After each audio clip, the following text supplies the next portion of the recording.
يمشي التراب يضمني. نمبر 2، نماز پڑھتے ہوئے مجھے یہ احساس کیوں نہیں ہوتا کہ میں اس کائنات کے رب کے سامنے کھڑا ہوں؟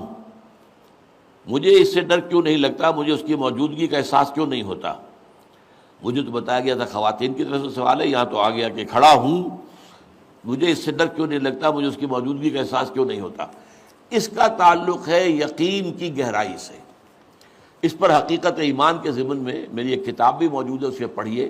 اور میں نے پچھلے دنوں 40 نبوی جو ہے اس کی جو حدیث کا درس میں دے رہا ہوں جمعے کے خطبات کے اندر، اس میں بھی اسلام اور ایمان پر بڑی مفصل بحثیں میں نے کی ہیں، اس کے بھی آڈیو ویڈیو موجود ہیں.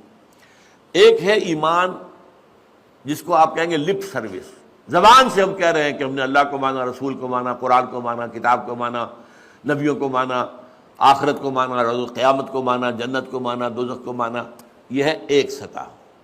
ابھی آپ کا یقین دل میں قائم نہیں ہے. اس وقت تو ظاہر بات ہے کہ آپ کا قول کچھ اور ہوگا، عمل کچھ اور ہوگا، اس لیے یقین تو ہے ہی نہیں، یہ تو صرف قول ہے. ذالک قولہم بافواہہم، اپنے منہ سے بات آپ نکال رہے ہیں صرف، لیکن یہ دل میں نہیں ہے. اچھا، اب دل میں اتر جانا بھی اس کے درجے ہیں. اس درجے اتر جانا کہ آپ ہر وقت یہ محسوس کریں کہ اللہ مجھے دیکھ رہا ہے، یہ ہوگا تو یقیناً پھر آپ کو نماز میں بھی لطف آئے گا. جیسا کہ قرآن میں آتا ہے فَإِنَّكَ بِأَعْيُنِنَا، اے نبی آپ ہماری نگاہوں میں ہیں، ہم آپ کو دیکھ رہے ہیں. جب بھی آپ مسلمانوں میں گھومتے پھرتے ہوتے ہیں اور تقلبک فی الساجدین، اور ان نمازیوں کو کے درمیان آپ دیکھتے ہیں کوئی کس حالت میں ہے. آپ رات کو آپ چکر لگایا کرتے تھے کہ کس کس گھر سے تہجد کے وقت قرآن پڑھنے کی آوازیں آ رہی ہیں، کہاں سے نہیں آ رہی ہیں، کون جو ہے میرا پیروکار جو ہے وہ تہجد پڑھ رہا ہے، کون نہیں پڑھ رہا ہے.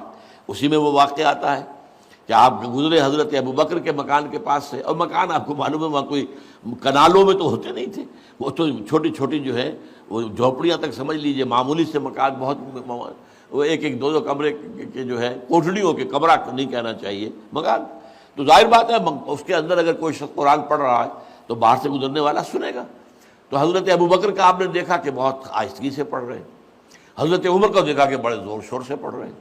تو اگلے دن صبح فجر کے بعد پوچھا کہ ابوبکر تم یہ اتنا آہستہ کیوں پڑھ رہے تھے؟ انہوں نے کہا میں اس کو سنا رہا تھا جو سنتا ہے. اللہ کو سنانے کے لیے بلند آواز سے پڑھنا تو ضروری نہیں ہے. اللہ تو میں کتنے ہی ہلکی سے ہلکی بات میں کہوں، بلکہ صرف کلام نفسی بھی ہو، دل ہی میں بات کروں، وہ بھی اللہ کے علم میں آ جائے گا. حضرت عمر سے پوچھا تم کیوں زور سے پڑھ رہے تھے؟ کہ میں شیطان کو بھگانا چاہتا تھا کہ شیطان بھاگ جائے. تو آپ نے کہا دونوں ٹھیک ہو، لیکن یہ اے ابوبکر تم ذرا اپنی آواز اونچی کرو، اور اے عمر تم ذرا اپنی آواز پست کرو، یعنی ایک معتدل پر تمہیں آ جانا چاہیے. تو یہ معاملہ ہوتا ہے اصل میں ایمان کی گہرائی کا. ایمان کی پھر آخری گہرائی وہ ہے کہ ایسا یقین ہو جائے کہ گویا کہ آپ خود اللہ کو دیکھ رہے ہیں. یہ جو احسان کی تعریف بیان کی حضور نے حدیث جبرائیل کے اندر، ان تعبد اللہ کانک تراہ فإن لم تکن تراہ فإنہ یراک، اس حالت میں اللہ کی بندگی کرنا، اللہ کے لیے بھاگ دوڑ کرنا. ان تعمل للہ کانک تراہ، ان تخشى اللہ کانک تراہ، اللہ کا خوف تم پر اتنا ہو جائے گویا کہ تم اللہ کو دیکھ رہے ہو. اب آپ اندازہ کیجئے کہ جب قیامت میں سارے پردے اٹھ جائیں گے، جہنم بھی ہمارے سامنے ہوگی اور جنت بھی سامنے ہوگی، وہاں بھی کوئی کفر کر سکے گا؟ تو ظاہر بات ہے کہ جب اللہ تعالیٰ کو دیکھنے کی حد تک کی کیفیت پیدا ہو جائے، یقین کا وہ درجہ، تو پھر اس میں کوئی غلط کام کرنے کا امکان نہیں ہے.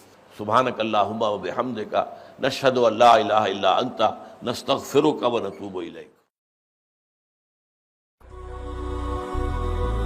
هي الحلقات تحفظني بآيات من القرآن، هي الحلقات تملأني بحب المصطفى العدنان.